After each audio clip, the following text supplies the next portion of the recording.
Hey, I've been warning for a very long time that we need to be very careful with this whole school choice thing, with this whole tax money for private schools and for homeschoolers. And of course, I'm not the only one. Many people have been warning about this. In fact, one of the reasons why the Freedom Project Academy doesn't take government money is because we knew that this would eventually come. It's also the reason why the biggest homeschool association in the world, the Homeschool Legal Defense Association, which represents, I think, almost 700,000 families, has always fought very hard to make sure that governments don't start handing out tax money to homeschoolers. Well, now these warnings have been given, I think, some added urgency because we have a new report. It's actually not very new. It came out a few months ago, but nobody really noticed it. But it's a report commissioned by UNESCO. That's the UN Educational, Scientific, and Cultural Organization, where they actually outline the process of using government money to bring private schools under government control and impose all these regulations under the guise of equity and other things. They talk about imposing standards, imposing testing requirements, imposing admissions requirements, and things like that. And so it really, I think, adds a new dimension to this threat of the school choice thing. Now, I'll start off by saying that we completely understand why people would support this idea.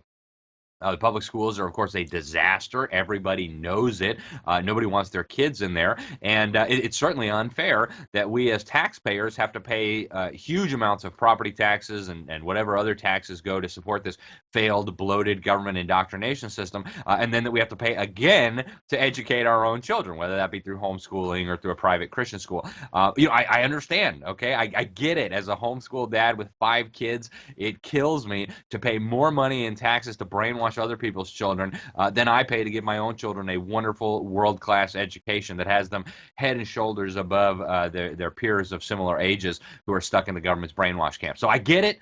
I get it. I get it. I understand. But what first turned me on to this danger was in Sweden. My wife's from there. We had been living there. And I actually saw this process play out. So the government said, oh, we're going to have school choice. We're going to have a backpack. We're going to put the money in. And then the money's going to follow the child. And we're going to do subsidies for private schools. And so wherever parents want to send their children, the government will pay. And that was nice. Until they closed the trap, and then they said, all right, this was in, I think, 2011, they passed a new education bill. They said, now all the private schools that take government money must teach the government curriculum. And of course, that completely eliminated genuine school choice. They actually said you couldn't have Bible, you couldn't have prayer, none of that if you were taking government money. And all the schools had to teach the government curriculum, which of course was totally, absolutely bonkers, very much like it is in the United States. So now UNESCO wants to do this around the world.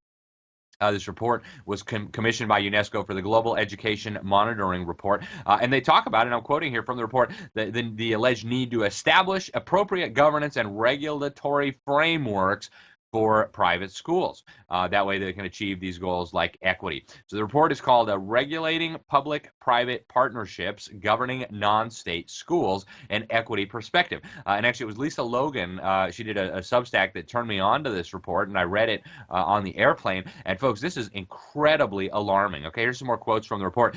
Regulatory reforms must clearly define what public interest in education is and fix the rules under which private providers may participate.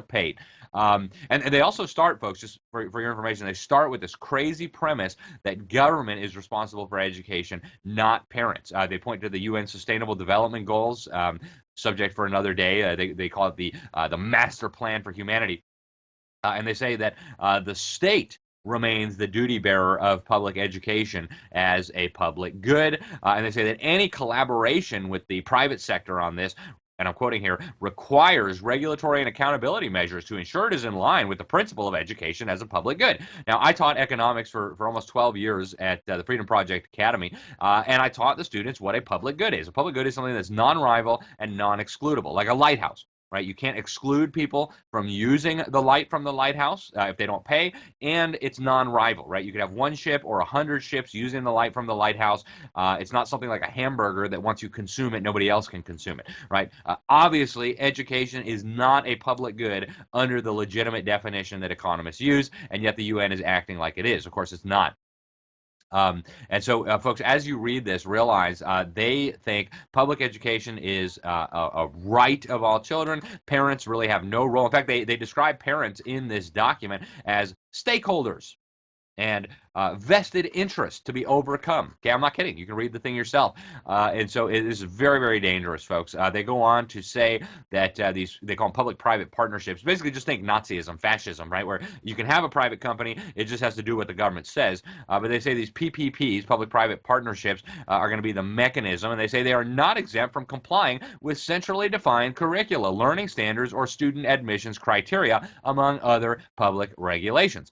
They say that the government needs to impose testing requirements that will, I'm quoting here, play a strategic role in promoting that all publicly funded schools, independently of their ownership, are correctly aligned with quality standards and also with the equity goals and objectives set by the governments. Folks, it's like the cheese in the mousetrap, right? The mouse eats the cheese because the mouse doesn't understand why the cheese is free, and then, bam, the mouse is dead.